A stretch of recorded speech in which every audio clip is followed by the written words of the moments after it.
동서, 김치에 도대체 뭘 넣은 거야? 뭐가요? 김장할 때 안 먹어봤어? 저는 그냥 어머님이 시키시는 대로 했는데, 어머님은 맛있다고 그러시던데요. 왜요? 이상해요? 이상한 정도가 아니라 내가 전에 그랬지. 어머님 김치 점점 맛이 이상해지는 것 같다고. 어머님 입맛이 정말 끝났나 보다.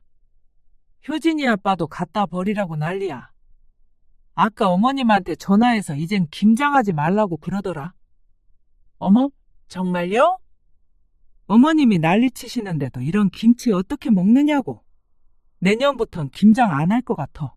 밥 빌리는 것도 이참에 끝낸다고 옆집 아저씨한테 전화할 거래. 참 희한하긴 하네. 오늘 이야기 속 주인공은 54세 장지숙 씨입니다. 그리고 그녀의 시어머니에 관한 이야기이죠. 장 씨는 젊어서부터 자신이 나이 들면 시어머니처럼 김장을 좋아하게 되나 궁금했습니다. 어째서 어르신들은 다들 김치에 집착할까? 골병이 나면서도 왜 굳이 100포기, 200포기씩 김장을 하나?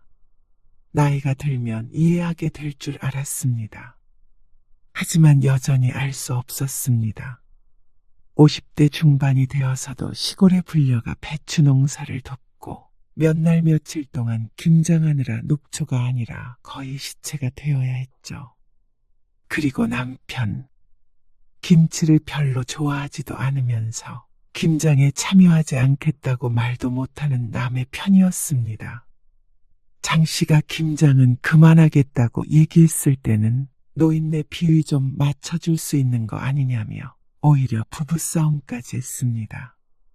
그리고 아픈 몸을 이끌고 가서 혼자서 중노동을 하게 생긴 장 씨는 이제 더 이상 참을 수 없었습니다. 지난 20여 년간 했으면 됐습니다. 김장이 그렇게 하고 싶다면 각자 자기 먹을 것만 해서 먹는 게 맞았습니다. 그게 아니라면 며느리를 공짜 노동력으로 부리는 건 이제 그만해야 했습니다. 장 씨도 곧 며느리를 볼 나이지만 시어머니를 보며 다짐했습니다. 장 씨가 결혼한 지 1년도 되지 않은 늦가을이었습니다. 시어머니로부터 김장하러 오라는 전화를 받았을 때 그저 김치 담그는 일이 얼마나 대수겠냐 싶었습니다. 장 씨의 친정 부모님도 한 번도 김장을 한 적이 없었습니다. 친정 아버지가 신김치를 좋아하지 않아서 필요하다면 그때그때 겉절이를 해먹지 김장김치를 먹지는 않았고 김치가 들어간 찌개 종류도 즐겨 먹지 않았습니다. 당신 김치 좋아했어? 시골로 내려가는 길, 장 씨가 남편에게 물었습니다. 남편이 김치를 먹는 모습을 별로 본 적이 없어서 의아했습니다. 아니, 안 좋아해. 근데 왜 김장하러 가는 거야? 그냥 우리 집은 원래 해마다 김장 크게 해. 온 식구 다 와서. 명절 같은 거라고 생각하면 돼. 남편의 대답에 젊은 날의 장 씨는 조금 놀랐습니다. 명절만 힘들면 될 줄 알았더니 김장은 생각하지도 못했죠. 그래도 1년에 한 번 정도면 괜찮다고 생각했습니다. 그런데 남편이 김장을 크게 한다고 말한 이유가 있었습니다. 그냥 집에서 10포기, 20포기 하는 것과는 차원이 달랐습니다. 금요일에 연차까지 내가면서 내려가길래 가서 먹고 노느라 그렇구나 싶었는데 그게 아니었습니다. 시골 시집에 도착하자 마당에는 산더미처럼 쌓인 배추들이 장 씨를 기다리고 있었습니다. 100포기는 우스워 보였습니다. 어머님, 이거 다 하시는 거예요? 이해가 안 갔습니다. 식구가 많다고 해도 남편 위로 큰형님과 누나 그리고 밑으로는 남동생 하나였습니다. 다른 친척들은 안 온다고 했는데 왜 이렇게까지 많이 하나 싶었습니다. 우리 집안 식구들 다 먹을 거 하고 작은 집에도 갖다 줘야 해. 이 정도는 해야 1년을 넉넉하게 먹지. 아, 네. 그럼 저는 뭐 하면 될까요? 저기 있는 앞치마 입고 고무장갑 껴. 가정집이 아닌 김치 공장에서 입을 법한 파란색 코팅된 앞치마를 입었습니다. 배추부터 씻어야지. 장씨와 큰 동서, 작은 동서 셋, 그리고 시어머니가 그 많은 배추를 절이기 시작했습니다. 남자들은 대야를 옮기거나 주로 힘쓰는 일을 했는데 사실상 여자들도 마찬가지였습니다. 이렇게 본격적으로 김장하는 것을 본 적이 없던 장씨는 혼이 빠지는 경험을 했습니다. 금요일에 회사까지 쉬어가면서 온 이유는 정말로 주말 내내 김장을 해야 했기 때문이었습니다. 연애 때도 남편이 김장하러 본가에 간다고 하면 참 가정적인 남자구나 생각했었는데 그런 문제가 아니었습니다. 그렇게 대충 하면 어떡해? 배춧잎 사이사이 잘 씻어야지. 다시 해. 시어머니의 지적은 끊이지 않았습니다. 그날은 유독 바람이 찼는데 찬물에 손을 담그고 배추를 한 포기 한 포기 씻다 보니 고무장갑을 껴도 손가락이 얼얼했습니다. 그리고 점심은 입으로 들어가는지 코로 들어가는지도 모르게 후딱 해치워야 했습니다. 허리를 못 펴고 일을 했습니다. 무거운 배추를 들었다 놨다 하니까 허리가 끊어질 것 같았습니다. 다음 날은 양념에 버무리는데 200포기 가까이 되는 배추는 여럿이 달려들어 버무려도 쉽게 끝나지 않았습니다. 정말로 김치 공장에 취직한 기분이었습니다. 그리고 절반은 상같이 쌓여있는 김치통으로 들어갔고 나머지는 웬 장독대에 옮겨 담았습니다. 나 이런 장독대에 김치 넣는 거 처음 봐. 우리 집은 이렇게 해. 마당에 장독대가 많아서 장식인 줄 알았는데 실제로 쓰는 장독대였던 모양이었습니다. 아주 전통적이네. 좋은 말로 포장은 했지만 기가 질리는 기분이었습니다. 김장은 금요일과 토요일, 이틀 내내 한시도 쉬지 않고 했습니다. 김치통에 담아서 보관하고 장독대에 넣어 옮기는 것까지 하니까 허리를 펴고 설 수조차 없었습니다. 작은 집에서는 김장이 끝나니까 슬그머니 와서 김치통만 5개를 가져갔습니다. 먹다가 나중에 장독대에 있는 것도 얻으러 온다고 했습니다. 그러니까 늘리고 늘려서 현재는 해마다 최소한 200포기는 한다고 들었습니다. 그리고 토요일 늦은 밤에는 돼지고기를 삶아서 김장김치와 먹으며 술판이 벌어졌습니다. 새벽까지 소주에 막걸리에 장씨가 따라가기엔 벅찬 문화였습니다. 그리고 다음날 아침에 숙취에 시달리며 숭늉과 함께 또다시 김장김치를 먹는 것까지가 임시 가족의 김장이었습니다. 그러니까 총 3일이 필요한 게 맞았죠. 김치 좀 싸가라. 집에 돌아가려는 장씨 부부에게 시어머니가 말했습니다. 일단 이것만 가져가고. 다 먹으면 또 가지러 와. 저희는 2통만 가져갈게요. 5통을 차에 실어주려는 시어머니에게 장씨가 손사래를 쳤습니다. 장씨와 남편 둘밖에 없는데 이렇게 많이 먹지도 못하고 가져가도 넣어놓을 김치냉장고도 없을 때였습니다.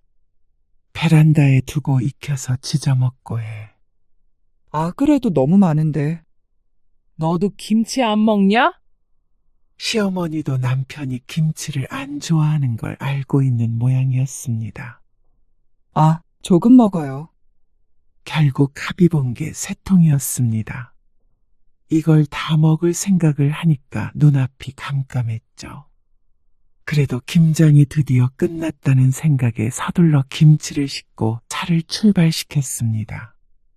한시빨리 자리를 떠야겠다는 생각이 들었죠. 장씨는 집에 돌아와서 일요일 내내 끙끙 앓았습니다. 팔이 아파서 뭘 할 수도 없었고 허리는 뭐가 잘못된 게 아닌가 싶을 정도로 아팠죠. 괜찮아. 아니, 왜 이런 걸 말을 안 해준 거야? 말했잖아. 김장 크게 한다고. 남편은 장씨보다 상태가 나아 보였습니다. 아무래도 대부분의 일을 며느리들이 해서 그런 듯 했습니다. 장씨는 손가락도 부어서 구부리기가 힘들었습니다. 매년 해야 하는데 이렇게 알아놓아서 어떡해. 꼭 남일 얘기하듯 말하는 남편이 너무 얄미웠습니다. 남편에게 김장은 당연한 연례 행사였지만 장씨에게는 고문과도 같은 경험이었습니다. 그런데 그 해가 가장 쉬웠습니다. 김장 때만 딱 내려가서 며칠 고생하고 오면 됐으니 말이죠. 그때부터 매년 김장철이 오기 한 달 전부터 두려워지기 시작했습니다. 남편에게 하소연해봤자 1년에 한 번인데 참아라. 나이든 우리 어머니도 하신다라는 대답만 돌아올 뿐이었습니다. 그런데 결혼한 지 5년째 되던 해, 시어머니는 새로운 계획을 발표하셨습니다. 올해부터는 배추를 직접 키워서 김장하자. 사 먹는 배추는 비싸고 맛이 없어. 종자 좋은 걸로다가 심어가지고 김치 담가야겠다. 어머니, 그거 배추 농사 지으려면 일이 얼마나 많은데요. 시아버지는 당시에 편찮으셔서 농사를 지을 수 있는 상황이 아니었습니다. 그렇다면 과연 농사를 누가 지을 것이냐? 답은 정해져 있었습니다. 집에서 50m 정도 떨어진 곳에 밭이 200평 정도 있거든. 그게 옆집 밭인데 농사를 안 지으셔. 그 밭 빌려가지고 농사 짓기로 하셨대. 이게 다 무슨 소리인가 싶었습니다. 배추 농사를 직접 지어서 김장을 한다는 소리는 장씨 주위에서는 들어본 적이 없었습니다. 그리고 장씨가 망연자실한 이유는 농사를 짓는 것도 종종 내려가서 도와야 한다는 말 때문이었습니다. 김치 얻어먹는 입장에서 손 놓고 있을 수 없잖아. 다 같이 해야지. 김치를 공짜로 얻어먹는 것처럼 말하지만 노동은 처음부터 끝까지 다 했고 양념비도 각 집에서 나눠서 냈습니다. 차라리 우리는 김치 먹지 말자. 가지도 말고. 어떻게 그러냐. 나도 힘들어. 그런데 어떡해. 어머니가 무조건 그렇게 해야 한다는데. 아니 근데 우리 작년 김장김치 한참 남았잖아. 사실 김치를 그리 좋아하지도 않았지만 시어머니의 김치는 입맛에 맞지 않았습니다. 그래서 손이 잘 안 갔고 남편은 자신의 어머니의 김치인데도 잘 먹지 않았습니다. 그래서 매년 김치가 남았고 또 새로 김장한 김치를 받아오려면 있던 김치를 버릴 수밖에 없었습니다. 버리는 것도 일이었고 얼마나 죄스럽고 억울하던지 고생고생해서 김장했던 기억에 눈물을 머금고 김치를 버리는 걸 남편도 뻔히 알면서 왜 자신의 어머니에게 한마디도 못하는지 몰랐습니다. 거의 1년 내내 김장을 위해서 사는 것 같은 어머니를 말리지 못했죠. 결국 다음 해부터는 정말로 농사를 지었습니다. 그렇게 김장은 1년짜리 프로젝트가 되어버렸습니다. 모종 심으러 와야지. 농사는커녕 화분 하나 키워본 적이 없었던 장씨는 이렇게 손이 많이 가는 일인 줄 몰랐습니다. 모종을 심고 나중에 수확하면 되는 줄 알았지만 그 사이에 일이 무척 많았습니다. 그러니까 주말마다 자주 시골로 내려가야 했습니다. 떼약볕 아래서 허리를 굽히고 밭일을 하는데 내가 지금 여기서 뭘 하고 있나 싶었습니다. 김치라도 잘 먹으면 모르겠는데 사실상 장씨 부부에게는 전혀 이득이 없는 일이었습니다. 물론 모든 일들을 이득만 따져서 할 수는 없는 것이었지만 시집에 내려오기만 하면 고된 노동을 하니까 점점 꺼려질 수밖에 없었습니다. 그렇게 20년이 넘는 세월 김장에 목을 매며 살았던 것 같았습니다. 명절보다도 더 지독했습니다.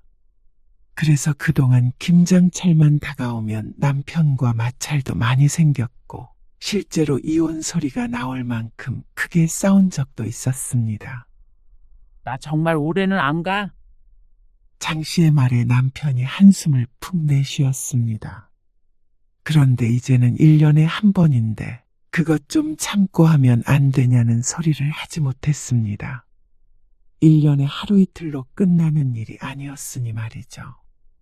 그리고 남편도 많이 지친 것 같았습니다. 어머니 때문에 마지못해 하는 것이지만 남편도 김장이 좋을 리가 없었습니다. 매번 그놈의 김장, 지긋지긋하다는 소리를 장씨만큼이나 많이 하는 게 남편이었습니다. 지긋지긋하면 당신이 좀 말을 해보라고. 김장하지 말란 소리 하면 어머니 쓰러지셔. 당신도 알잖아. 그러면 적어도 그렇게 많이는 하지 마시라고 얘기를 해야 할 거 아니야? 그런데 시어머니는 정반대의 생각을 하고 있는 것 같았습니다. 현이랑 현민이도 이번 김장 때 오라고 해라. 아, 애들도요? 장 씨의 아들, 딸들은 취직해서 따로 자취를 하고 있는데 김장에 같이 안 간 지는 아주 오래되었습니다. 이제 와서 갈 리가 없었습니다.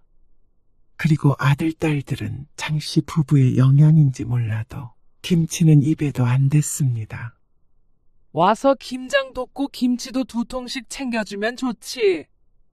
그래서 올해부터는 김장을 좀 더 해야겠어. 애들은 김치 잘 안 먹어요.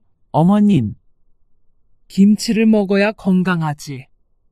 어머님, 오히려 김장하는 양을 좀 줄여야 할 것 같아요. 아무튼간 애들도 딱 널 닮아가지고. 그러니까 어렸을 때부터 많이 먹였어야지. 세상에 김치도 안 먹는 놈들이 어딨어? 남편이 아무 말도 안 하니 장 씨가 할 수밖에 없었습니다. 그런데 시어머니는 예상처럼 펄쩍 뛰며 장 씨를 나무랐습니다. 그리고 부족해서 늘린다니까 줄이긴 뭘 줄여? 저희도 자꾸 김치 남고요. 그리고 말은 안 했지만 큰 동서와 작은 동선에도 비슷한 상황이었습니다. 다들 말은 못하고 끙끙 앓고만 있었죠. 큰 동서는 김치를 좋아하는데도 시어머니의 비법이 담긴 김치는 다 먹질 못했습니다. 최근 들어서는 김치 맛도 변했다며 재작년부터는 김치를 거의 버려야 했다고 비밀스럽게 말해준 적도 있었습니다. 하지만 시어머니는 꿈쩍도 하지 않았습니다. 그러니까 가지고 가서 부지런히 먹으라니까 그러네. 창고에 김치 잔뜩 있어. 그리고 한 7, 8년 전에는 시골집 마당 쪽에 토굴같이 생긴 창고도 만들었습니다. 김치 보관할 장소가 부족하다는 것이 그 이유였습니다. 그리고 토굴에 넣어야 김치가 맛있다는 말을 듣고는 1년간 자식들을 들들 볶았죠. 자식들이 돈을 모아서 그 창고를 만들어줬는데 장 씨는 그걸 볼 때마다 속이 쓰린 기분이었습니다. 애들 못 오면 네가 넉넉히 싸가서 나눠줘라. 며느리의 말은 들리지 않는 모양이었습니다. 무슨 말을 해도 시어머니의 고집을 꺾기가 힘들었습니다. 남편이나 다른 형제들이라도 좀 강력하게 말해줬으면 싶었는데 다들 무슨 효심이 그리 깊은 것인지 그 앞에서는 김치를 맛있게 먹는 척을 잘도 했습니다. 이 상황을 바꾸고 싶은 건 장 씨뿐인 것 같았죠. 그러다가 다음 해 장 씨가 허리를 다쳐 수술을 받게 되었습니다. 시골에 좀 내려갔다 올게. 남편은 어김없이 배추 농사를 지으러 내려갔습니다. 장 씨는 어쩌면 허리를 다친 게 낫다 싶기까지 했습니다. 시골에 다녀와도 이 정도 통증을 느꼈으니까 말이죠. 그런데 농사일에는 빠졌지만 김장날까지 피해갈 수는 없었습니다. 당신도 가긴 가야지. 이런 허리로 가서 김치 담그라는 거야? 올해는 쉴 거라 생각했는데 남편의 난감한 표정을 보니 진담으로 하는 말인 걸 알았습니다. 어머니가 무거운 거 안 들면 된다고 그러시니까. 어머니가 어쩌고 하는 저 주둥이를 콱 때려버리고 싶었습니다. 그런데 남편은 힘이 없었고 시어머니는 장 씨에게까지 전화를 걸어 신신당부를 했습니다. 너 하나 안 오면 다들 얼마나 힘들겠냐? 나라도 안 아프면 모르겠는데. 늙은 몸뚱이가 말을 안 듣니까 너도 와서 거들어야 할 거 아니냐? 어머님, 저쪽으려 앉아서 일하는 걸 할 수가 없어서요. 아, 그러면 서서 하면 되지. 마음 같아서는 다 때려치겠다고 성질을 내고 싶었습니다. 하지만 효자 남편을 가진 덕에 그마저도 힘들었습니다. 여보, 힘들겠지만 이번만 어떻게 잘 넘겨보자.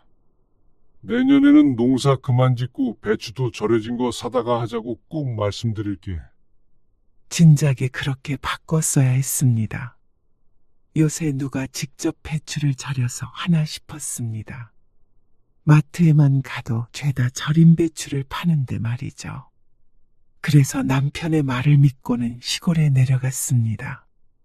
애미야, 그렇게 해가지고 오늘 해지기 전에 다 할 수나 있겠냐? 어머님, 제가 허리가 아파서요. 허리 안 아픈 사람이 어디 있다고 그래? 그럼 내가 하리? 시어머니는 70세가 넘어가면서 김장일에는 거의 손을 보태지 않았습니다. 이렇게 씻어라, 저렇게 절여라, 고춧가루 좀 더 넣어라 하며 지시만 하셨죠. 그런데 허리 아프다는 며느리에 대한 배려는 전혀 없었습니다. 남편은 울그락불그락해지는 장씨와 시어머니 사이에서 눈치만 보고 있었습니다. 어머님, 이거 젓갈 좀 더 넣어야 할 것 같아요. 그리고 좀 싱겁게 절여진 것 같기도 하고. 하던 그대로 했는데 무슨 소리야? 큰동서의 말에 시어머니는 김치를 조금 뜯어 맛보더니 단호하게 말했습니다. 맘만 좋구만. 주변에서 다들 김치 달라고 난리야. 주변에서 달라는 김치까지 전부 본인이 하려고 하니 죽어나는 건 며느리들이었습니다. 모르긴 몰라도 동선에도 장씨 부부와 크게 다르지 않을 것 같았습니다. 김장 소리만 들리면 진저리를 치는 것 말이죠. 그리고 김장이 끝나서 고기를 먹는데 큰동서가 장씨에게 조용히 속삭였습니다. 김치 맛 이상하지 않아? 장씨는 원래 좋아하지 않았기에 몰랐지만 작은 동서도 고개를 갸웃거렸습니다. 어머님도 이제 입맛이 달라지셨나 보다. 연세가 있으시니까. 그러면 말씀을 드려봐야 하는 거 아니에요? 작은 동서의 말에 큰 동서가 화들짝 놀라면서 대꾸했습니다. 행여나 그러지 말어. 난리 난다. 그리고 이미 200폭이나 했는데 어쩌겠어. 그냥 먹어야지. 사실 저는 사 먹고 싶어요. 작은 동서가 속마음을 말했습니다. 장씨는 격하게 공감이 되었죠. 누가 아니래? 근데 김장을 유일한 낙이라고 생각하시는데 어쩌겠어. 요즘 파는 김치가 얼마나 잘 나오는데?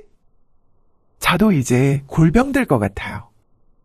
나이 50에 아이고. 동서가 그러면 나는? 안 그래도 현서 아빠랑 그저께 대판 싸우고 말도 안 해. 모르겠어요. 좀 더 있으면 저도 어떻게 될지. 다들 배신은 하지 말어.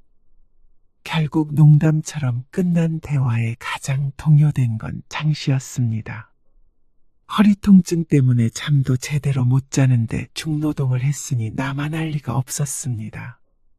옥신거리는 허리를 부여잡고 무슨 맛인지도 모를 김치를 먹고 있는 자신이 너무 불쌍한 것 같았습니다.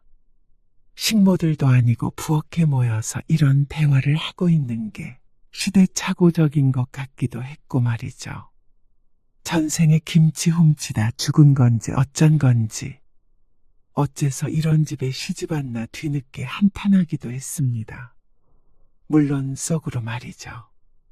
그런데 배신하지 말라더니 다음에 애장씨는 동서들에게 진하게 배신을 당했습니다. 그리고 그나마 믿었던 남편도 장씨의 편이 아니었습니다. 올해는 절임 배추로 하자고 한다며. 또다시 농사 지으러 내려오라는 전화를 받고 장 씨가 남편에게 따졌습니다.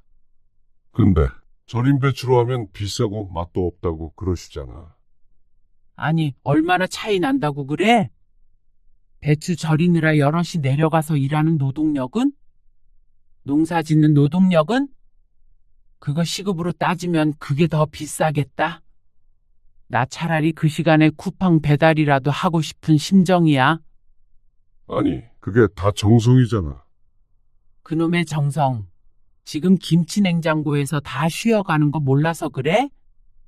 그러자 남편은 또 시작이냐는 표정으로 한숨을 쉬었습니다. 너무 어이가 없고 억울했습니다. 본인도 잘 먹지도 않는 김치였고 김장은 아들인 남편도 지겨워했습니다. 그런데 장심한 못된 며느리를 만드는 남편이 더 얄미웠습니다. 어머니한테 괜히 또 절임 배추 얘기 꺼내지 마. 일하는 건 난데 말도 못해? 당신 불만 많은 건 알겠는데. 그래도 우리 집 전통을 좀 존중해줘라. 그걸 왜 며느리들한테 시키는데? 우리도 하잖아. 효도한다고 생각해. 몇 년이나 남았다고 그래. 저번에 어머님 편찮으셔서 이제 김장 못할 거라고 당신이 그랬잖아. 근데 봐. 지금까지 며느리들 부려먹으면서 하고 계시지? 부려먹는다고? 아무리 그래도 어떻게 그렇게 말하냐. 어머니한테. 우라통이 터졌습니다. 당신은 맨날 어머님 편이지? 나는? 내 몸이 부서지든 말든 상관없는 거야? 허리 수술도 하게 만들고 싶어? 쉬엄쉬엄 하면 되잖아. 절임 배추도 싫다. 김장 양 줄이는 것도 싫다. 무조건 어머님 하잔대로 하란 소리잖아. 그만하자. 당신 그렇게 효자하고 싶으면 당신이 다 해. 배추 심는 것부터 김치 담그는 것까지. 아니, 오늘따라 왜 이렇게 예민하게 굴어? 예민하다고? 나이 50 넘어서 시집 김장 불려가서 며칠 동안이나 김장하다 오는 여자가 어디 있어? 요즘 세상에? 요즘 이러면 이혼당해. 알아? 뭐? 이혼? 진짜 말이면 단 줄 아나. 당신은 처가 행사에 그렇게 발벗고 나선 적 한 번이라도 있어? 지금 처가 얘기가 왜 나와? 결국 남편과의 대화는 과열이 되었습니다. 장 씨는 남편과 며칠 동안 말을 하지 않았습니다. 밥상도 차리지 않고 본체 만체했습니다. 이 나이에 남편이 뭐가 무섭다고 벌벌 떨까요? 그러자 남편이 먼저 화해를 청했습니다. 미안해. 내가 생각이 짧았어. 어머니한테 올해는 양이라도 줄이자고 꼭 말할게. 그 다음에 차츰 줄여서 김장 없애자. 한 1, 2년만 고생해줘.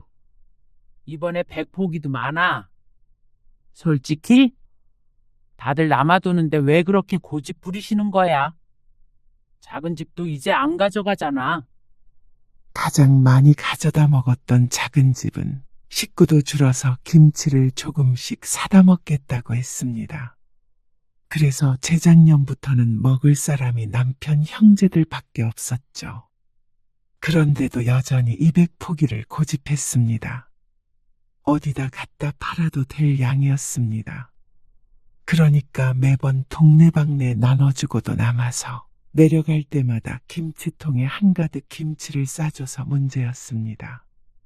친정에도 가져다 주라면서 김치를 싸주는데 솔직히 김치를 좋아하든 안 하든 남의 집 김치가 입에 맞는 경우는 잘 없었습니다. 장 씨가 여동생과 친구 몇몇에게도 진작에 한 통씩 줘봤는데 그 해뿐이었습니다. 결국 모든 건 시어머니 만족을 위한 일이었습니다. 덜 힘들었다면 장 씨도 시어머님이 좋아하시니 웬만하면 하자 생각하겠지만 내 건강까지 잃어가면서 효자 노릇을 할 수는 없었습니다. 알았어. 어머니한테 말씀드릴게. 이번에는 정말로 약속 지켜? 알았어. 이번이 정말 마지막이야? 그런데 김장하는 날을 하루 앞두고 불길한 연락을 받았습니다. 형님, 죄송한데 저 내일 못 갈 것 같아요. 뭐? 왜? 효진이 아빠랑 싸웠어요. 김장 때문에.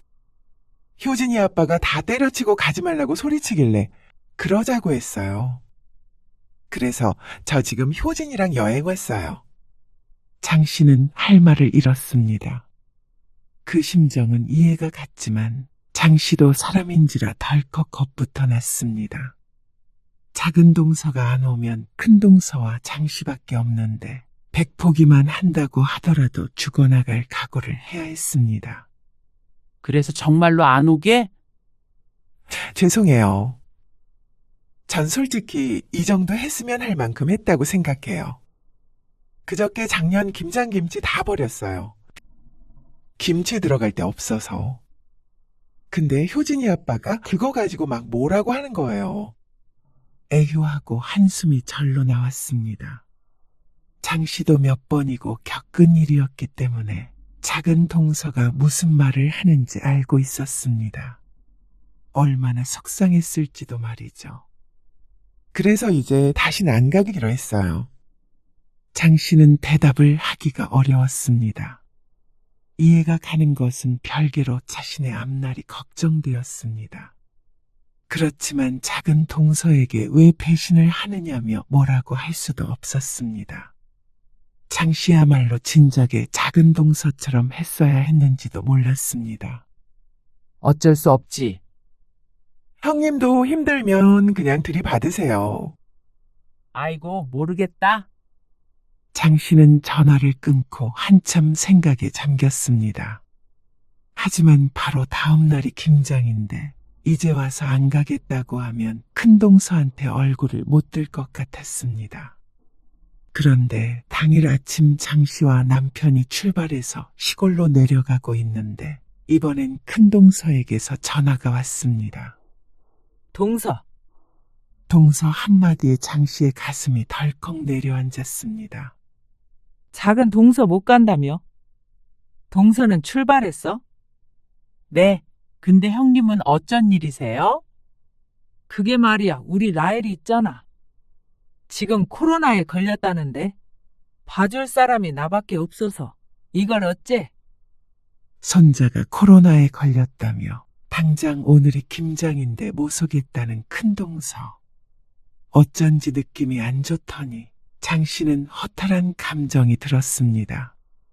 지금 한 말이 사실이라면 어쩔 수 없지만 배신하지 말라던 큰동서가 작은 동서가 못 온다는 말을 듣고 똑같이 안 온다는 건 미심쩍긴 했습니다. 애가 아프니까 나 참 어머님한테 말씀드리니까 노발대발 하시긴 해. 근데 방법이 없잖아. 우리 애들도 주말에 일해야 한다고 그래서 나 없으면 안 되겠다네. 네, 어쩔 수 없죠. 미안해. 충분히 미안해야 할 상황은 맞았습니다. 하지만 동서들을 원망하는 게 무슨 의미인가 싶었습니다. 전부 다 피해자들인데 말이죠.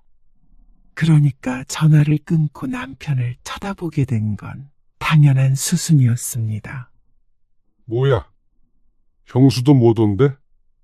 형님한테 전화해보던가?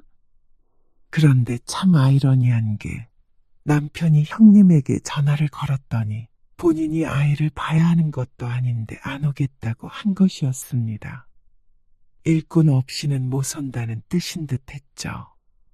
그러면 지금 내려가고 있는 장씨와 남편뿐이라는 건데 이 인원으로 어떻게 그 많은 김장을 하자는 것인지 몰랐습니다. 어떻게 우리끼리 해? 그럼 어떡해? 이제 와서 차 돌릴 수도 없고. 그리고 우리도 안 가면 어머니 혼자 어떻게 하라는 거야? 남편도 이 상황이 짜증이 났는지 목소리에도 그 기분이 묻어났습니다. 차 안은 조용했습니다. 도착할 때까지도 말이죠. 김장이 장난도 아니고 말이야. 괘씸한 것들. 시어머니는 화가 단단히 난 듯했습니다. 그런데 그보다 더 황당한 것은 장 씨였습니다. 마당에는 200포기는 될 듯한 배추가 있었습니다. 장 씨는 남편을 돌아보았습니다. 그러자 남편이 슬그머니 눈을 피했습니다. 분명히 줄이기로 했는데 어째서 작년과 똑같은지 몰랐습니다. 지난번에 배추 뽑을 때 장 씨는 허리가 아파서 오질 못했는데 남편은 분명히 알고 있었을 것이었습니다. 설마 이걸 다 하겠다는 것인지, 농사 지은 집에 뽑은 것이겠지 하고 소용없는 희망을 가져보았습니다. 이거 다 해야 해. 부지런히 해야겠다. 역시나 시어머니는 조금 할 생각이 전혀 없어 보였습니다. 이걸 어떻게 저희끼리 해요? 사실상 시어머니의 노동력은 없다고 보면 되고 남편도 할 줄 아는 건 무거운 걸 옮기는 것밖에 없었습니다. 그것도 혼자서는 안 되니까 장 씨와 같이 들어야 했죠. 말도 안 된다고 생각했습니다. 왜 못해? 부지런히 하면 되지. 어머님, 이거 절반, 아니, 한 30포기면 충분해요? 그래도 남아요. 뭐? 그걸 누구 코에 붙여? 매번 남아서 처치곤란인데 매년 왜 이렇게 많이 하시는 거예요? 처치곤란이라니. 담가두면 다 먹는다. 매달 김치 가져가라고 성하니까 다들 마지못해 내려올 때마다 김치를 가져가는데 시어머니는 진정 그걸 모르나 싶었습니다. 시누이조차 김치 그만 주라고 하는 걸 여러 번 보았는데 말이죠. 얼른 배추 씻어. 어머님, 정말 절인 배추 써요. 네? 장 씨도 더 이상은 무리였습니다. 도대체 김치가 뭐라고 이렇게까지 하는지 이해할 수가 없었습니다. 다들 맛있게 먹으면 또 모르겠는데 수요 없는 공급만 있으니 전부 다 헛노동이었습니다. 또 그 얘기야? 그게 얼마나 비싼 줄이나 알아? 비싸도 이 시간이며 정성이며 그 정도 갚해요. 그리고 그 배추를 어떻게 기른 건 줄 알고 사? 농약을 얼마나 쳤는지 어떻게 알고? 여보, 내가 많이 할 테니까 얼른 시작하자. 남편은 또다시 장 씨의 편이 아니었습니다. 시어머니의 언성이 높아지자 남편은 안절부절 못하며 장 씨를 말렸습니다. 결국 실질적인 김장은 장 씨 혼자 해야 하는 것이었습니다. 어머님, 며느리 잡을 일 있으세요? 뭐야?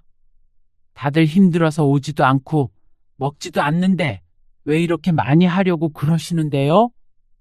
수십 년 전통을 며느리 힘들다고 그만두냐? 그리고 다들 잘 먹는다니까 그러네? 안 그러냐? 네가 말해봐라. 시어머니가 남편을 향해 돌아보며 물었습니다. 그러자 남편이 우물쭈물하면서 대답했습니다.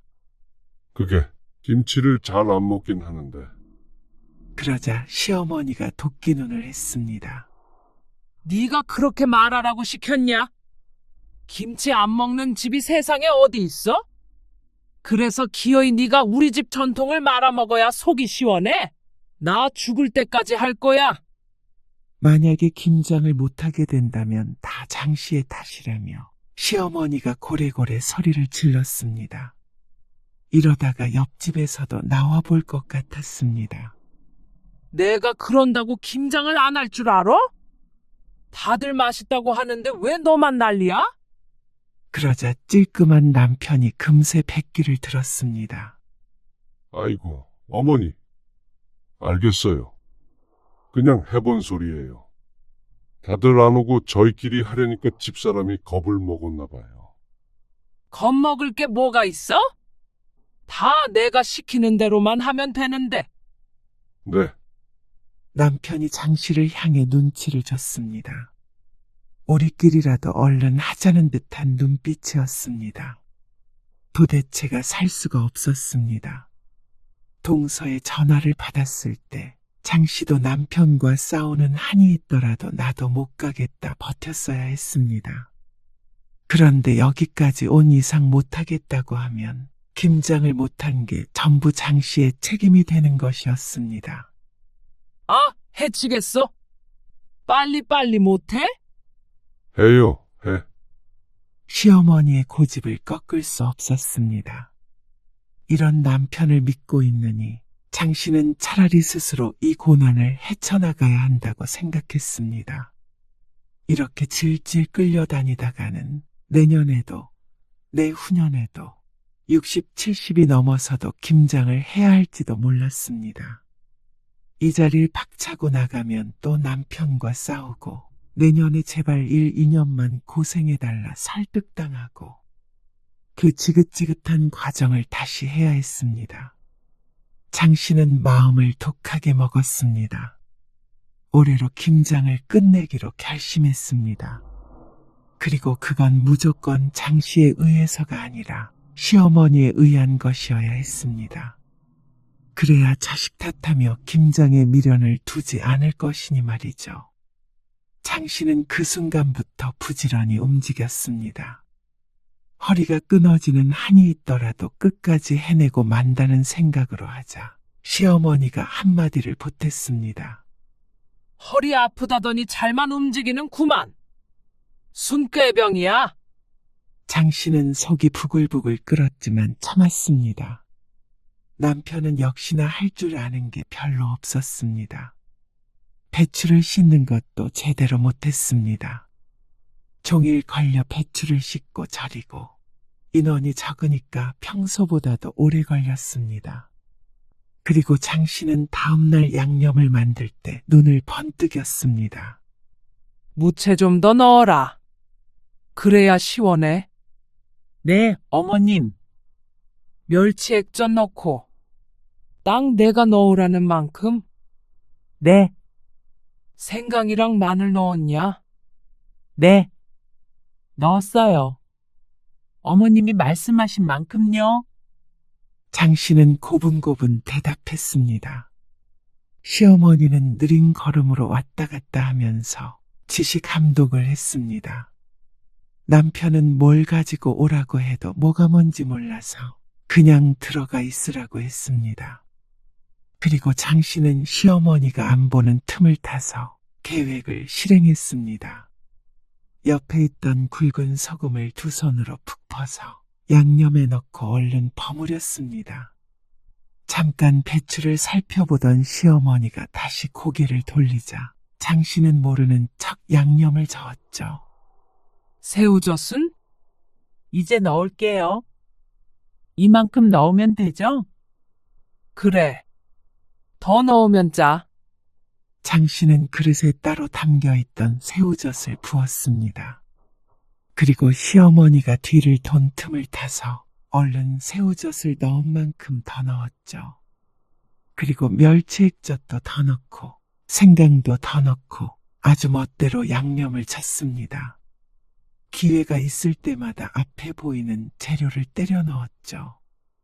겉으로 봤을 땐 달라진 게 하나도 없었습니다. 먹을 걸 가지고 장난치면 천벌을 받는다지만 이것저것 따질 처지가 아니었습니다.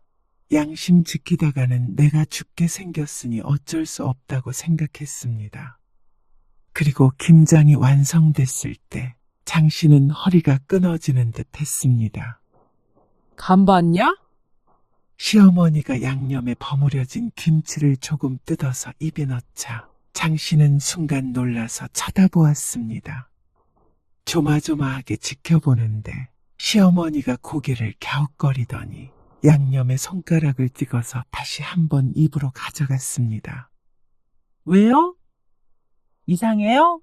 어머님이 하라고 하신 대로 했는데. 그러자 시어머니가 이상하느냐는 말에 자존심이 상했는지 발끈했습니다. 이상할 리가 있냐?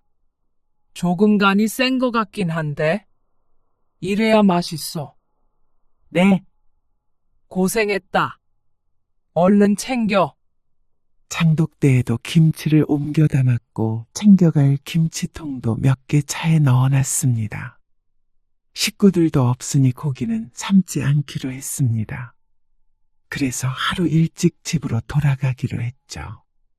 이거는 올라가는 길에 저희가 다 전달할게요. 너희가 오지도 않은 것들 뭐가 예쁘다고 줘? 그래도 다들 잘 먹는다고 그러셨잖아요.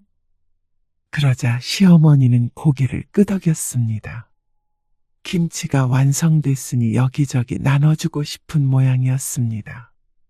이것까지 실어 가서 옆집에도 한 통 주고 가. 네, 장 씨는 허리를 부여잡고 차를 탔습니다. 그러자 남편이 장 씨의 눈치를 봤습니다. 고생했어, 여보. 장 씨는 대답하지 않았습니다. 그런데 다른 식구들에게 김치를 다 전달해 주겠다는 말에 남편은 감동이라도 받은 것 같았습니다. 하지만 남편 감동받으라고 한 행동은 아니었습니다. 장 씨 부부가 형님 누나네 집에 들렸다가 동생 집까지 들려 김치를 주고 집으로 돌아오자 자정이 가까운 시간이 되었습니다. 다들 장 씨에게 미안해하면서도 김치는 또 왜 갖고 왔느냐는 표정을 지었습니다. 이제는 김치통만 보아도 지겨운 것 같았습니다. 그리고 며칠 뒤 집안이 발칵 뒤집혔습니다. 동서, 김치에 도대체 뭘 넣은 거야? 뭐가요? 만들 때 안 먹어봤어? 저는 그냥 어머님이 시키시는 대로 했는데 어머님은 맛있다고 그러시던데요. 왜요? 이상해요? 이상한 정도가 아니라 내가 전에 그랬지. 어머님 김치 점점 맛이 이상해지는 것 같다고. 어머님 입맛이 정말 끝났나 보다. 애 아빠도 갖다 버리라고 난리야. 아까 어머님한테 전화해서 이젠 김장하지 말라고 그러더라. 어머, 정말요? 어머님이 난리치시는데도 이런 김치 어떻게 먹느냐고. 참 희한하긴 하네. 그리고 작은 동서와 신우이에게도 전화가 왔습니다.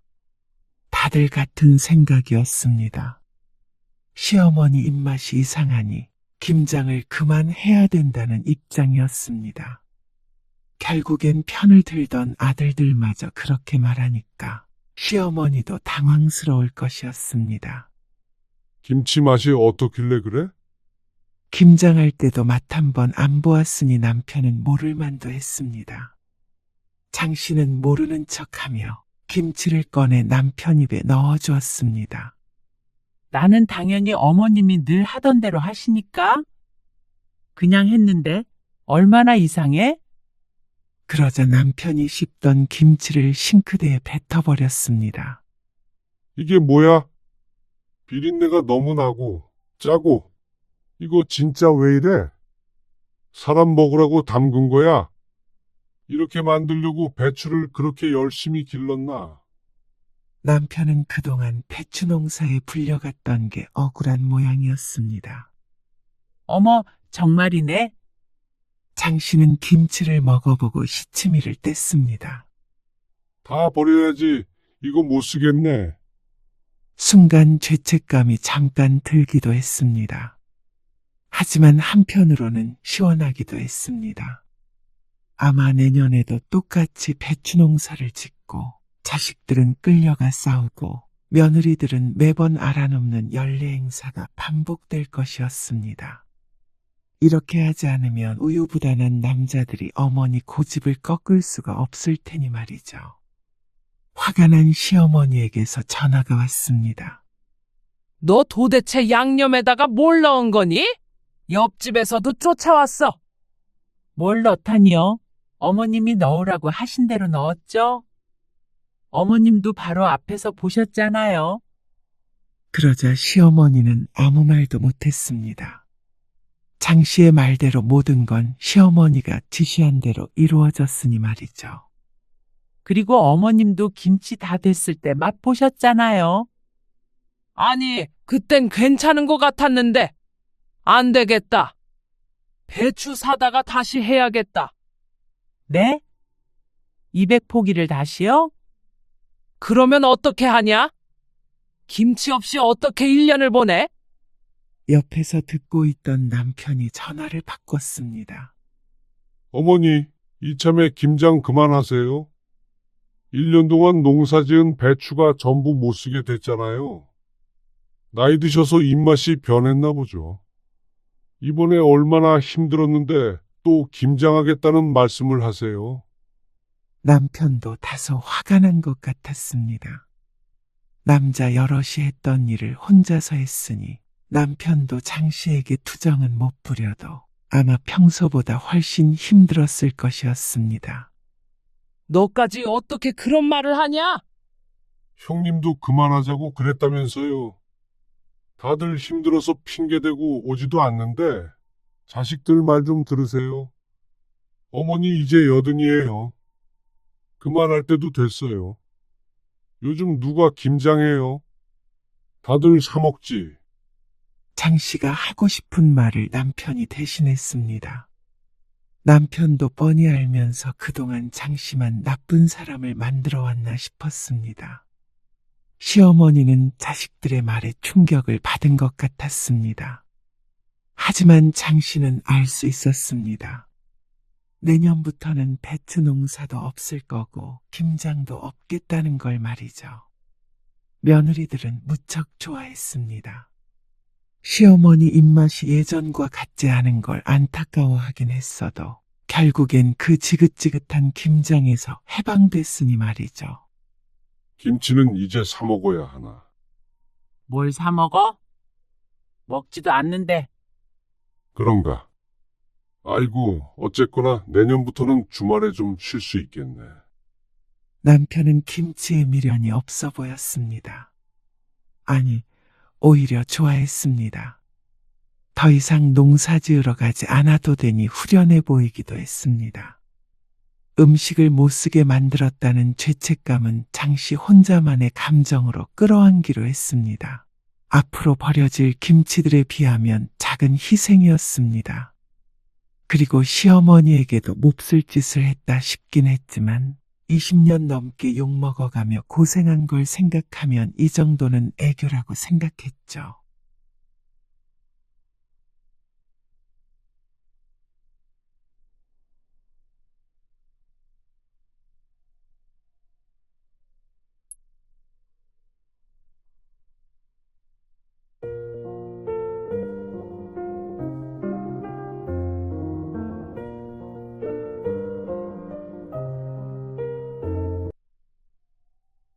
엄마, 근데 3천만 원만 넣었어요? 그러면? 에이, 이자도 안 넣었어요? 아이고, 나중에 맛있는 거 사줄게. 이자를 10% 정도 치면 1년에 300이니까. 반년이면 그래도 150은 주셔야죠. 너 진심이니? 진심이죠. 요즘 세상에 아무리 부모 자식 사이라도 이자도 없이 돈 거래하진 않잖아요. 오늘 이야기 속 주인공은 68세 성영심 씨입니다. 그리고 그녀의 딸에 관한 이야기이죠. 송 씨는 잘 키운 딸 하나 10아들 안 부럽다는 말이 잘못됐다고 생각했습니다. 그렇지 않다면 하나, 송 씨가 남들보다 딸을 못 키운 것이겠죠. 송 씨는 자식들이 자신의 가장 큰 재산이라고 생각하며 살았습니다. 그러니까 내 걸 주어도 아깝지 않았고 헌신할 수 있었습니다. 아들, 딸 서로 의상하지 않게 결혼할 때는 똑같이 도와주었습니다. 딸이 결혼할 때도 아들만큼이나 해주었기 때문에 딸이 살고 있는 집은 송 씨가 사준 것이나 다름없었습니다. 그럼에도 그런 부모에게 10원 한 장 쓰는 것도 아까워 보이는 딸. 집은 덥석 받아가면서도 반대로 부모가 돈을 빌리니까 몇 개월이라도 이자는 줘야 한다는 딸에게 서운하지 않을 수 없었습니다. 부모 자식 간에도 돈 문제는 확실히 해야 한다며 말이죠. 그렇게 따지면 송 씨가 딸에게 받아야 할 돈은 계산조차 힘들었습니다. 그러면서 또 친정에게는 어찌나 잘하는지. 송 씨도 이제 더 이상 허튼 돈을 쓰고 싶지 않았습니다. 부모 위하지도 않고 자기 이익만 챙기려 하는 딸이 예쁘지도 않았죠. 그래서 딸의 말처럼 부모 사이라도 돈 관계를 확실히 한다는 게 어떤 것인지 보여줄 생각이었습니다. 송 씨는 아들 하나, 딸도 하나 있었습니다. 아들은 결혼할 때 송 씨가 전세금을 마련해 주었습니다. 그리고 2년 뒤에 딸이 결혼할 때도 딱 그만큼 지원해 줬는데 형태는 조금 달랐습니다. 그 돈이랑 제가 모은 돈이랑 보태가지고 집을 사서 시작하는 게 좋을 것 같아요. 그럼 좋지. 송 씨는 그 돈을 딸이 어떻게 쓰던지 상관없었습니다. 앞으로 살아갈 미천을 주었으니 이 다음부터는 자식들의 몫이라고 생각했죠. 그런데 순조로울 것 같았던 딸의 신혼집 마련은 시작부터 삐그덕거렸습니다. 엄마, 상의할 게 있어서 왔어요. 어느 날 딸이 어두운 낯빛으로 찾아왔습니다. 결혼 준비로 들떠야 할 때의 말이죠. 왜? 무슨 일인데? 이사할 집 못 구했어? 그게 마음에 드는 집은 있는데요. 그런데 진명애 때문에요. 진명이가 왜? 아니, 내가 이기적인 건지는 모르겠는데. 사실 시댁에서는 아무것도 못 보태주신다고 그러는 상황인데, 현성 씨가 진명이를 자기랑 반씩해야 된다고 그러잖아요. 박서방도 보태면 그렇게 해줘야겠지. 송 씨의 말에 딸이 조금 머뭇거리며 말했습니다. 박서방이 보태겠다는 돈이 1,000만 원인데? 그 말엔 송 씨도 눈을 크게 떴습니다. 딸이 보태는 금액보다도 훨씬 적은 돈이었습니다. 그런데 절반씩 명의를 하자니까 딸이 고민을 할 만도 하다고 생각했습니다. 아무리 사랑으로 하는 결혼이지만 말이죠. 그래서 엄마가 돈 보태준 거라서 그건 안 될 것 같다고 그랬어요. 현성 씨 1,000만 원은 다른 일에 쓰자고 했고. 그래? 그래서 명의를 일단은 나랑 엄마랑 이렇게 해야 할 것 같은데. 그리고 그렇게 하면 일단 증여세는 안 내도 되는 거잖아요. 받아도 나중에 받는 게 낫겠어요. 둘이 잘 상의해봐. 송 씨는 보태주기만 하는 것이고 나머지 일들은 부부가 상의해서 정할 일이었습니다. 딸이 그걸 원한다면 그렇게 해주기로 했습니다. 그리고 얼마 뒤에 송 씨도 아파트 소유자의 이름을 올리게 되었습니다. 딸과 이팔의 지분으로 나누어졌습니다. 나중에 들어보니 사위가 서운해하는 것 같았지만 그러고도 결혼 진행이 잘 되는 것으로 봐서는 집 문제로 다투거나 한 것 같지는 않았습니다. 그렇게 딸은 결혼을 했습니다. 그리고 송 씨와 가까운 곳에 신혼집을 사게 된 딸은 결혼 후에도 종종 송 씨의 집에 찾아오거나 송 씨를 초대했습니다. 바깥에서 만날 때도 있었죠. 박서방은?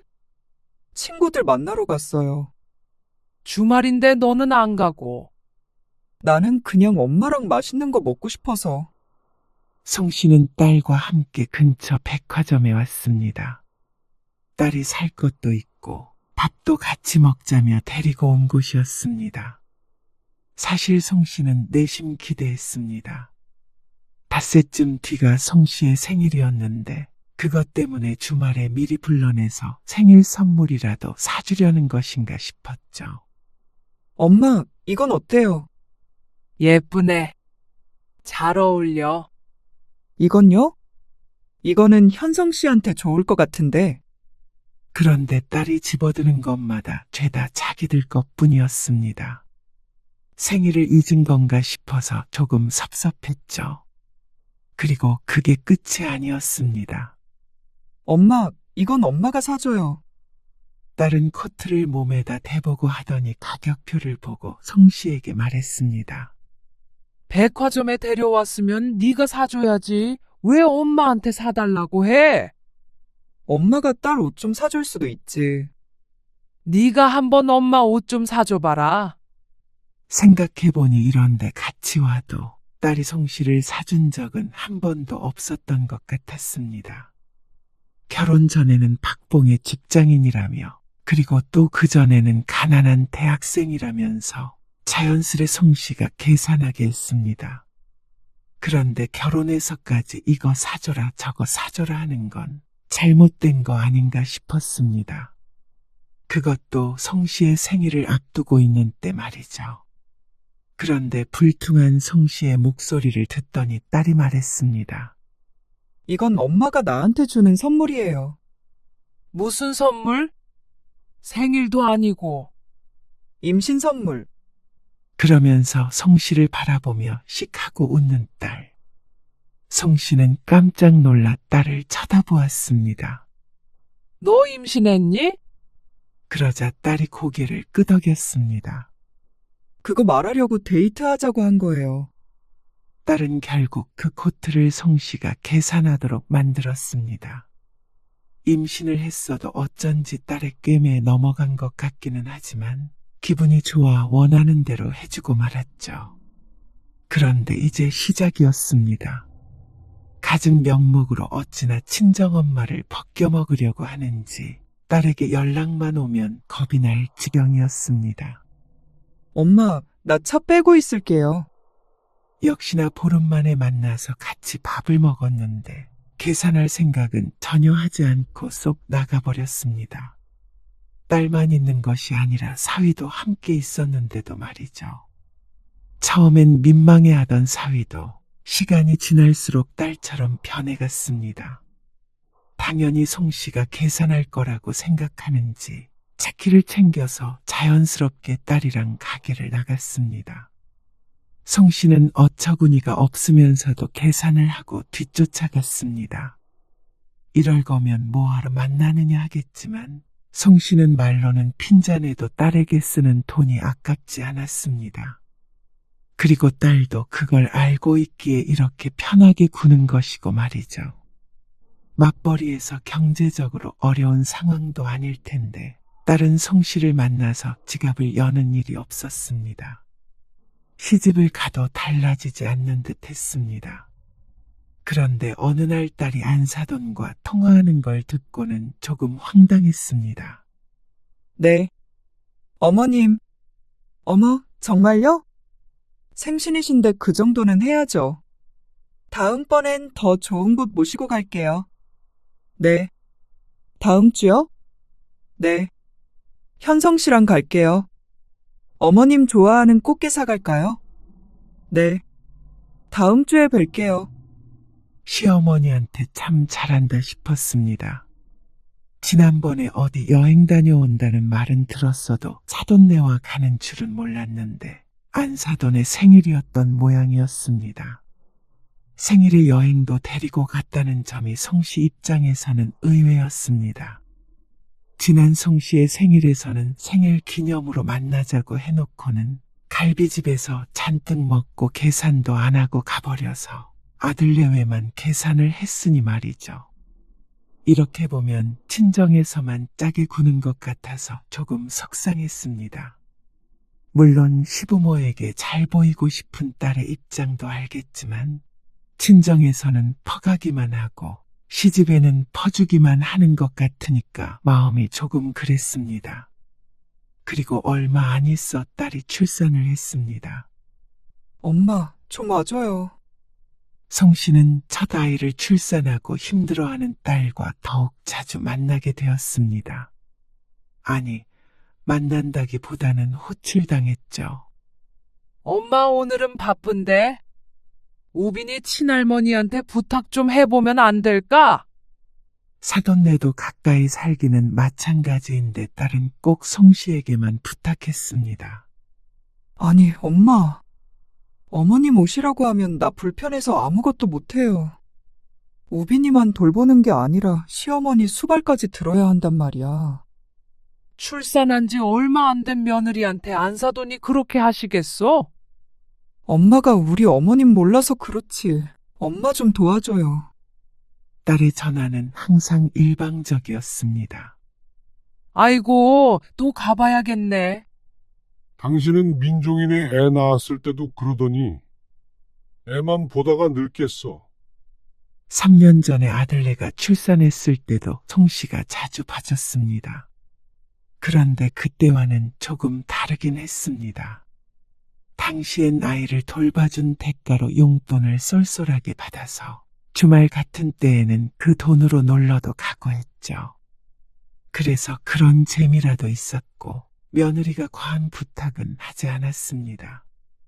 그런데 딸은 친정엄마라 그런가 도무지 거리라는 것도 없었습니다. 엄마, 밥 좀 차려줘요. 애 봐주러 왔지 밥 차려주러 왔니? 나 힘들단 말이야. 또 자식이 죽는 소리에 송씨의 몸이 자동적으로 움직였습니다. 한숨은 나왔습니다. 그리고 가끔은 서운한 마음도 들었습니다. 친정엄마가 여러 방면으로 도와주는 게 딸에게는 당연한 일처럼 여겨지는 것 같아서 말이죠. 올 때 뭐 좀 사다 줘라, 반찬 뭐 좀 해줘라 부탁은 잘만 하면서 고생했다고 용돈 한 푼 주는 법이 없었습니다. 그러던 어느 날이었습니다. 시부모만 모시고 여행에 다녀온 것이 마음에 걸렸던 것인지 남편의 생일에 딸이 말했습니다. 엄마, 아빠 생신에 여행 가는 게 어때요? 여행? 아빠가 좋아하시려나? 남편이 워낙 여행을 안 좋아하는 성격이라 생일에 여행 가자고 하면 글쎄 따라갈지 안 갈지 몰랐습니다. 아빠는 그냥 다 같이 횟집 같은 데서 밥 먹고 술 한잔하고 그런 걸 좋아하시지. 그래도 나 결혼하고 같이 여행 간 적도 없잖아요. 아빠한테 한번 여쭤볼게. 해외여행 가면 좋겠는데? 국내 여행도 가자고 사정을 해야 할 텐데 해외여행을 과연 갈까 싶었습니다. 그리고 아직 손자도 어렸습니다. 우빈이가 장시간 비행기 탈 수 있어? 장시간은 힘들어도 가까운 데는 갈 수 있죠. 그래? 해외? 엄마도 가고 싶구나? 딸이 짓궂게 웃었습니다. 송 씨는 생각해보니 해외여행을 한 적이 한 번도 없었습니다. 남들 동남아다 중국이다 해가며 밥 먹듯이 가는데도 말이죠. 남편이 워낙 여행을 안 좋아하기도 했고 송 씨도 그런 데는 돈이 많이 들 것 같아서 아깝다는 생각이 들었습니다. 그래서 제주도 여행을 다녀오는 것이 고작이었습니다. 그래서 딸의 제안에 솔깃했습니다. 여보, 미애가 당신 생일 때 같이 해외여행 가고 싶다는데 어떻게 생각해요? 뭐, 해외여행? 아이고, 됐어. 그냥 밥 한 끼 같이 먹으면 되지.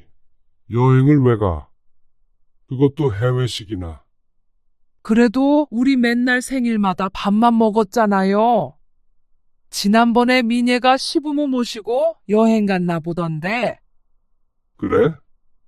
우리도 딸 덕에 해외여행 좀 가보자고요. 그러자 남편이 잠시 생각에 잠겼습니다. 그러면 제주도나 울릉도 같은 데 가. 또요? 지겹지도 않아요. 아, 우리나라에도 좋은 데가 얼마나 많은데. 그건 알지만 우리도 이제 나이가 있는데 조금이라도 건강할 때 외국도 가보고 그러고 싶어요. 이러다가 옆 나라 한번 못 가보고 눈 감으면 억울할 것 같아. 억울하기까지 해. 그럼 억울하죠. 그리고 자식이 같이 가자고 보내준다는데 거절하면 바보 아닌가? 남편이 고심하더니 고개를 끄덕였습니다. 아이고, 가. 그럼, 그러자 성 씨의 얼굴이 밝아졌습니다. 신이 나서 딸에게 전화를 걸었습니다. 미애야, 아빠가 외국으로 여행 가자고 그러시네. 어머, 정말요? 설득하는데 한참 걸릴 줄 알았는데. 딸도 무척 좋아했습니다. 그럼 우리가 여행 계획 짜고 할게요. 그래. 우리는 날짜는 아무 때나 상관없으니까 너희 일정에 맞춰. 우빈이 힘드니까 너무 먼 곳으로는 말고. 알겠어요. 송 씨는 처음에 딸에게 들었을 때는 그다지 좋다는 생각을 하지 않았는데 남편마저 허락해서 현실이 되니까 얼떨떨하기도 했고 설레기도 했습니다. 그래서 주변에다가 딸이 외국 여행 보내준다면서 자랑도 좀 하고 다녔죠. 그나저나 외국 여행 가려면 가방도 좀 큰 걸로 사야 하나? 한 달이나 남았는데 벌써부터 그래? 한 달이면 얼마 안 남은 거잖아요. 베트남으로 간다던데 베트남 여행 책도 하나 사와야겠다. 우빈이 힘들지 않아? 베트남이면 비행기도 몇 시간 타고 가야 하지 않나? 에이, 우리가 돌아가면서 보면 되죠? 우빈이 얌전해서 잘 탈 거려. 그렇게 좋아? 좋죠, 그럼. 며칠 동안 싱글벙글 했습니다. 잠깐만요. 미네 전화 왔다. 때마침 딸에게서 전화가 걸려왔습니다. 미네야. 엄마, 카드 번호 좀 불러주세요. 카드 번호? 성 씨는 딸의 말에 어리둥절해서 되물었습니다. 농협인가? 농협이고. 아니, 카드 번호는 왜? 하마터면 카드 번호를 불러줄 뻔했습니다. 그런데 딸이 황당한 말을 했습니다. 지금 빨리 결제해야 해요. 최저가 떴거든요? 이거 비행기랑 숙소 결제해야죠. 결제를 하라고. 이게 웬 말인가 싶었습니다. 결제를 왜 자기가 안 하고 성씨 보고 하라는 건지 몰랐습니다. 너 걸로는 카드 결제 안 되니? 그러자 딸이 더 황당하다는 듯이 대꾸했습니다. 나? 돼지. 여행 경비는 아빠가 쏘는 거 아니에요? 뭐? 보통은 생일에 해외여행 가자고 그러면 자식이 내는구나 생각하는 게 당연한 게 아닌가 싶었습니다. 지난번에 시부모와 함께 한 여행에서는 자기들이 냈다고 들어서 더욱 그렇게 생각했습니다. 그런데 절반씩 내는 것도 아니고 쏜다는 표현을 쓰는 건 기가 막혔습니다. 싸도 너희가 싸야지. 왜 당사자가 싸? 생일 기념으로 쏘는 거죠. 난 당연히 엄마 아빠가 내는 줄 알았는데. 성 씨는 할 말을 잃었습니다. 다른 건 몰라도 아버지 생일에 해외여행을 가면서도 부모에게 손을 벌리려는 건 무슨 경우인지 몰랐습니다. 박서방도 그렇게 생각하는 거야? 우리는 당연히 그렇게 생각했죠. 성 씨가 만약 사위였다면 그렇게는 못했을 것 같았습니다. 장인 장모가 내겠다고 해도 자신이 낸다고 해야 정상 아닌가 하는 생각이 들었습니다. 성 씨는 딸이 너무도 당연한 듯 이야기해서 스스로가 잘못된 생각을 하고 있나 싶어 남편을 돌아보았습니다. 그러자 남편도 얼빠진 얼굴로 황당해하고 있었습니다. 입모양으로 성 씨에게 우리더러 내라는 거야 하며 묻기도 했습니다. 당연히 그런 줄 알고 추진했던 거죠. 그러면 안 가게요? 그걸 왜 성 씨에게 묻는 것인지 몰랐습니다. 너야말로 돈을 우리가 안 내면 안 가겠다는 말이야? 아니, 식구가 여럿인데. 그럼 그걸 다 우리가 내요? 더는 대화할 이유가 없어 보였습니다. 됐다. 그러면 여행 가지 말자. 아니, 며칠 동안 계속 인터넷 뒤지면서 최저가 알아봤는데 종일 이것만 찾았어요. 근데 이제 와서 취소하라고 그러면 서운하죠. 누가 누구 보고 서운하다는 것인지. 서운? 너희야말로 너무하는 거 아니야?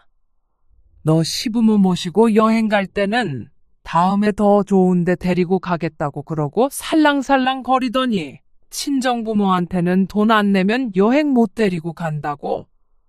아니, 그게 아니고 그런 줄 알았으면 해외까지는 좀 부담스러웠다 이 말이죠. 그러니까 부모 돈으로 가는 건 신나서 해외로 가는 거고 너희 돈은 아깝다 이거 아니니? 안 간다고 그래. 생일에 그냥 오지도 말라고 해. 남편도 화가 났는지 옆에서 한마디 거들었습니다. 아닌 게 아니라 정말 이 기분으로는 딸내와 생일을 같이 보내고 싶지도 않았습니다. 결국에 여행 계획은 무산되었습니다. 정말로 미안한 마음이 있었다면 차라리 돈이 많이 드니 제주도 여행이라도 갑시다. 근처 공기 좋은 데로 1박 2일 하고 옵시다. 이런 얘기라도 있어야 되는데 자기 돈 나간다고 생각하니까 차마 그 말이 안 나오는 듯 했습니다.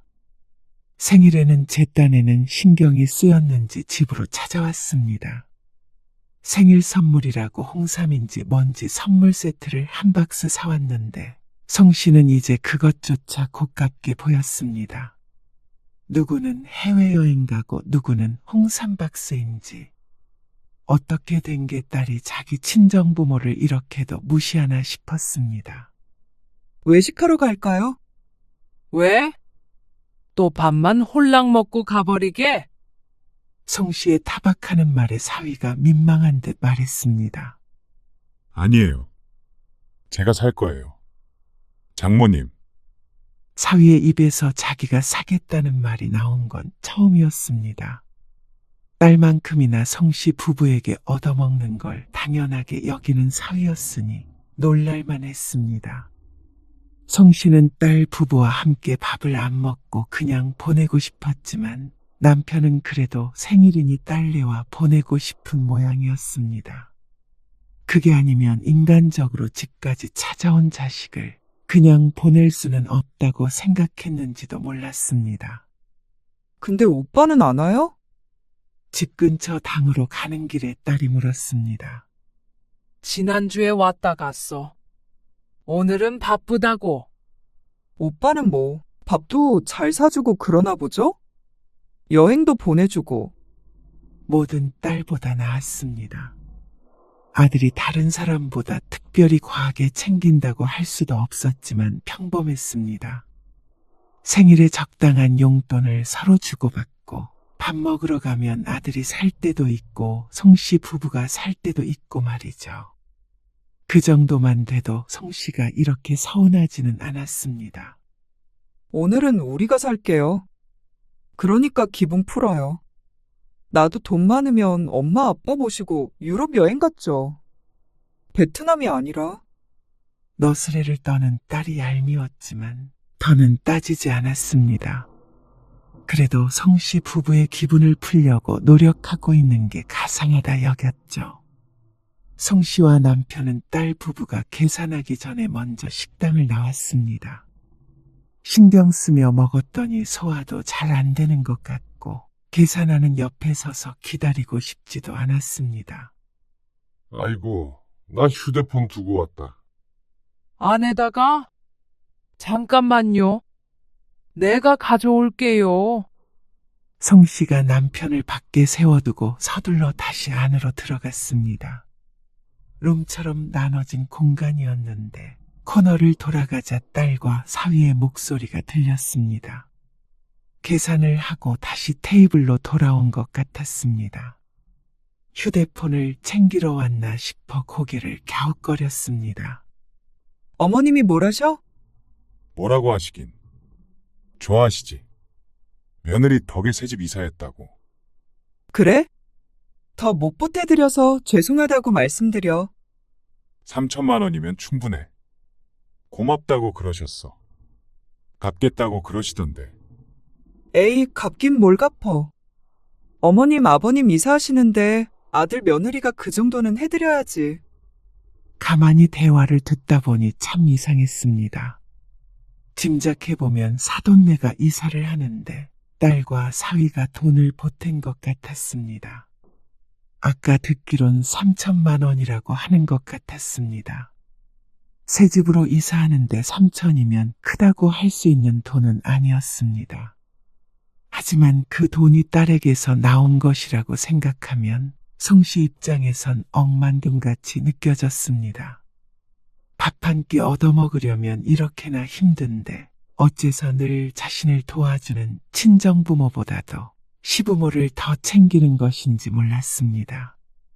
그게 딸이 시집에서 예쁨 받는 길이라고 생각한다면 조금 불공평해도 참을 수 있었습니다. 하지만 그렇다면 적어도 사위는 딸이 시집에 하는 만큼 송씨 부부에게 해야 하는 거 아닌가 싶었습니다. 어째서 송씨 부부는 퍼주기만 하고 사돈 내는 해준 것 하나 없이 받기만 해도 되는 것인 것 몰랐습니다. 과연 송씨 부부가 이사가기 위해 3천만 원만 보태주라고 했다면 저렇게 선뜻 내줬을지 궁금했습니다. 그래서 송씨는 대화 중인 딸을 놀라게 하는 대신에 아무것도 모른 척을 했습니다. 너희 아버지 휴대폰 못 봤니? 어? 엄마? 나간 거 아니었어요? 아빠가 휴대폰을 안에 두고 왔다고 해서 찾으러 왔지. 딸과 사위가 서로 눈치를 보았습니다. 송씨는 그 모습을 보고도 아무렇지 않게 말했습니다. 거기 의자 쪽에 있을 텐데. 아, 저기 있네요. 사위가 남편이 앉았던 의자 옆에서 휴대폰을 집어서 건넸습니다. 얼른 가자. 송씨가 웃으며 말하자 딸이 안심하는 기색이었습니다. 그렇게 아무 일 없었다는 듯이 헤어졌습니다. 그리고 얼마 안 있어서 딸이 아이 좀 봐달라고 불렀습니다. 여행 사건 이후로 애는 안 봐주고 있었는데 생일에 만회를 했다고 생각했는지 은근슬쩍 부르길래 송씨도 딸 집으로 갔습니다. 나 얼른 나갔다 올게요. 딸은 볼 일이 있다며 나가서 한두 시간쯤 있다가 금방 들어왔습니다. 평소 같았으면 바로 돌아왔겠지만 송씨는 딸을 식탁 앞에 앉혔습니다. 민혜야, 엄마가 부탁이 있는데. 무슨 부탁이요? 송씨가 딸의 손을 붙잡으며 말했습니다. 엄마 아빠가 급하게 3천만 원 정도가 필요해. 혹시 좀 빌려줄 수 있니? 3천만 원이요? 딸의 눈이 화등잔만해졌습니다. 3천만 원 없으세요? 현금 있던 거 네 아빠가 전부 고모 빌려줘 버려가지고 급히 쓰려니까 없네. 아, 딸이 무척 곤란한 표정을 지었습니다. 금방 갚어. 고모가 아무리 못해도 반년 안에는 돌려주기로 했거든. 3천이면 너무 큰데. 오빠한테 전화해 보셨어요? 너희 오빠 요새 힘들어서 죽을라 그래. 그러자 딸이 난감한 듯 눈을 이리저리 굴렸습니다. 그러더니 미안한 표정으로 대꾸했죠. 어쩌죠? 우리도 빠듯한데. 우리 둘 월급 반하고. 금방 주는데도 어려워? 사실 송씨도 그럴 줄 알면서도 물은 것이었습니다. 3천만 원은커녕 3천 원도 안 쓰려는 딸인데 그렇게 큰 돈을 빌려준다고 할 리가 없을 것 같았습니다. 하지만 그래도 확인하고 싶은 마음이 컸습니다. 그럼에도 불구하고 결과를 알고 있었음에도 불구하고 허탈한 감정이 앞섰습니다. 대가를 바라고 준 것은 아니었지만 친정에서 집까지 해줬다는 사실을 딸은 잊은 모양이었습니다. 무얼 줘도 아깝지 않았는데 부모에게는 뭐든 아까워하는 딸을 보니 어쩐지 후회가 되는 기분이었습니다.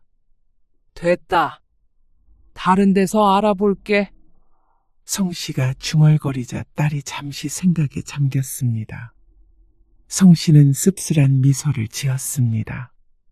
이게 다 무슨 의미인가 싶었습니다. 홧김에 해본 말이었지만 혼자 속으로 비참해지고 끝난 혼자만의 내기 같은 것이었습니다. 내가 자식에게 준 것이었는데 그걸 돌려받지 못해 속상해하는 스스로가 싫었고 그렇게 만든 딸에게 섭섭했습니다. 차라리 공평하게 시부모에게도 그랬다면 짠순이구나 하고 말았겠지만 친정부모에게만 박하게 구는 건 상처가 될 수밖에 없었습니다. 그런데 그때 딸이 말했습니다. 알겠어요. 3천만 원 빌려드릴게요. 1년 뒤에 주셔요. 1년? 반년이면 돌려줄 수 있다고 했는데 딸은 오히려 넉넉하게 갚으라며 3천만 원을 주겠다고 했습니다. 통장으로 넣어주겠다는 말에 어안이 벙벙했습니다. 어렵겠다더니 금방 말을 바꾼 것에 당황스러웠죠. 그러다가 그러면 그렇지 않은 생각이 들었습니다. 아무리 그래도 딸이 사정이 급하다는 부모를 외면할 만한 사람은 아니었습니다. 송 씨는 집에 돌아갈 때는 웃는 얼굴이었습니다. 유치하다고 할 수 있었지만 그래도 기분이 조금 풀린 건 사실이었습니다. 그리고 다음날 송 씨의 통장에 3천만 원이 들어왔습니다. 물론 이 돈을 쓸 데는 없었습니다. 며칠 가지고 있다가 급한 게 해결됐다고 돌려줄 생각이었습니다. 딸도 큰 돈 빌려주고 마음이 편하지는 않을 것이었습니다. 게다가 얼마 전에 시부모에게도 3천을 줬다면 넉넉하지 않을 수도 있었습니다. 그래서 송 씨는 나흘쯤 뒤에 딸에게 전화를 걸었습니다. 미애야, 며칠 전에 빌려줬던 3천만 원 돌려줄게. 왜 벌써요? 이제 별로 필요 없을 것 같아서. 그러면 좋다고 할 줄 알았던 딸이 뜻밖의 반응을 보였습니다. 그래도 혹시 모르니까 가지고 계세요.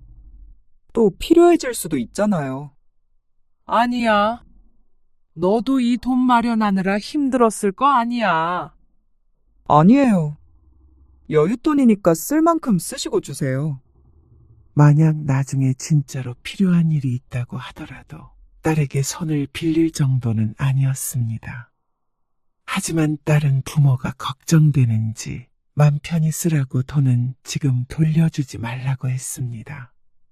급한 일이 있다고 거짓말을 했기에 송 씨는 일단 알았다고 했습니다.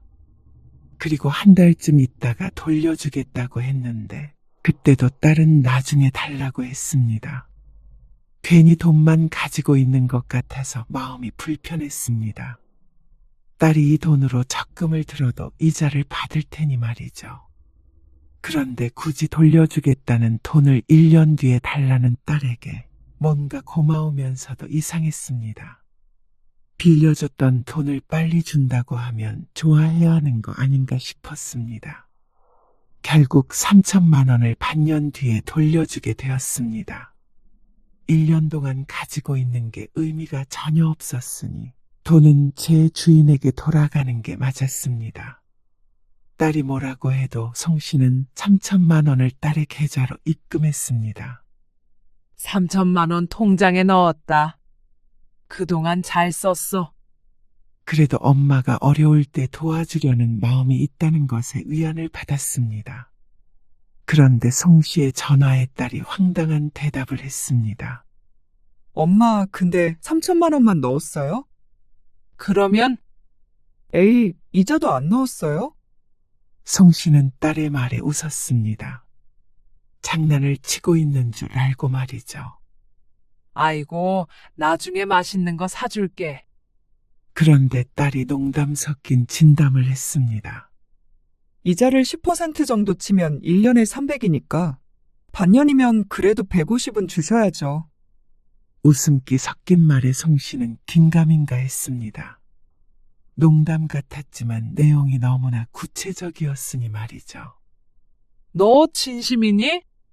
진심이죠. 요즘 세상에 아무리 부모 자식 사이라도 이자도 없이 돈거래하진 않잖아요.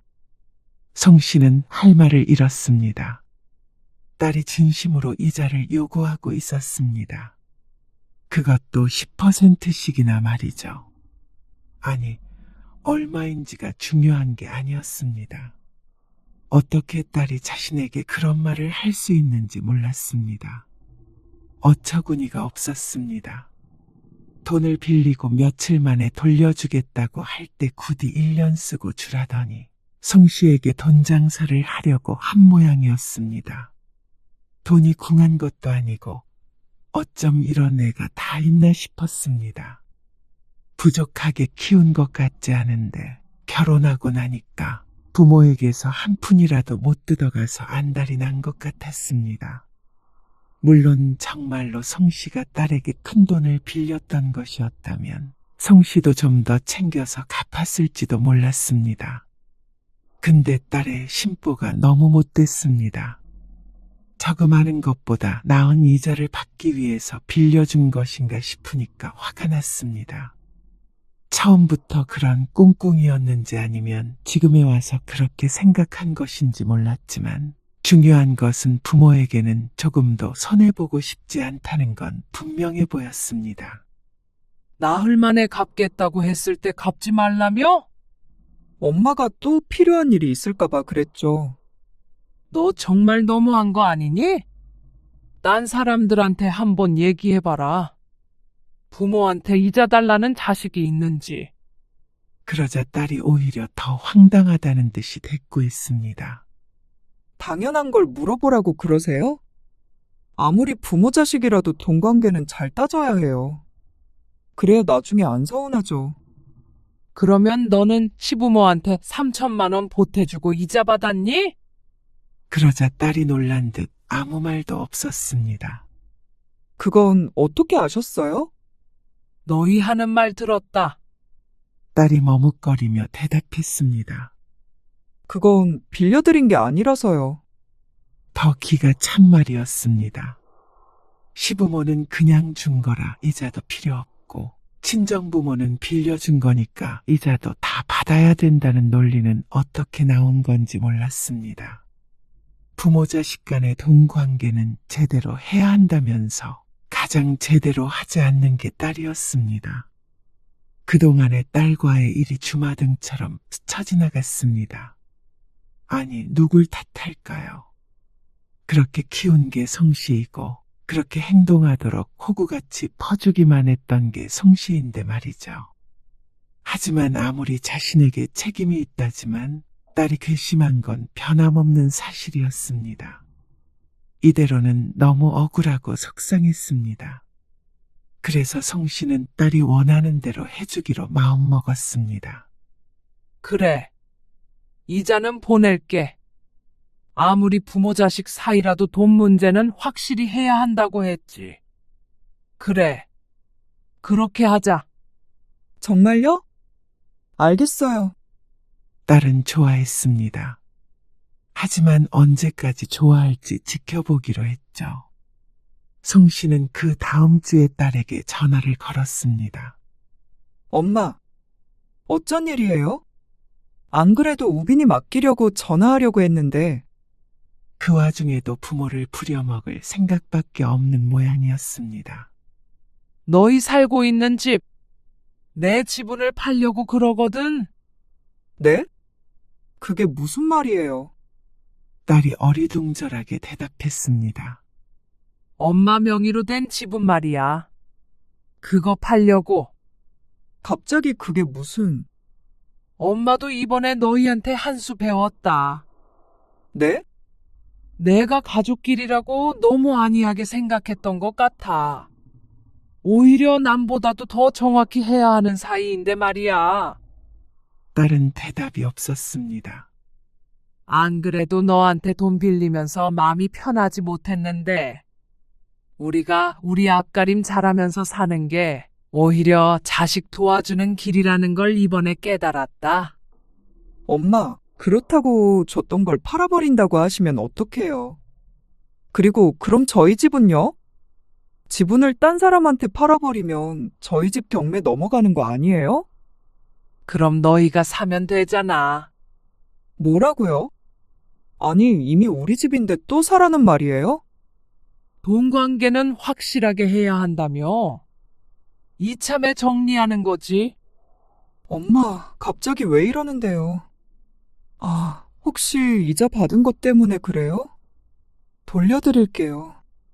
안 그래도 엄마한테 너무한 것 같아서 마음에 걸렸어요. 아니야. 나는 오히려 네 말이 맞다고 생각했어. 무릎을 탁 쳤지 뭐야. 아니, 그러면 제가 뭐가 돼요?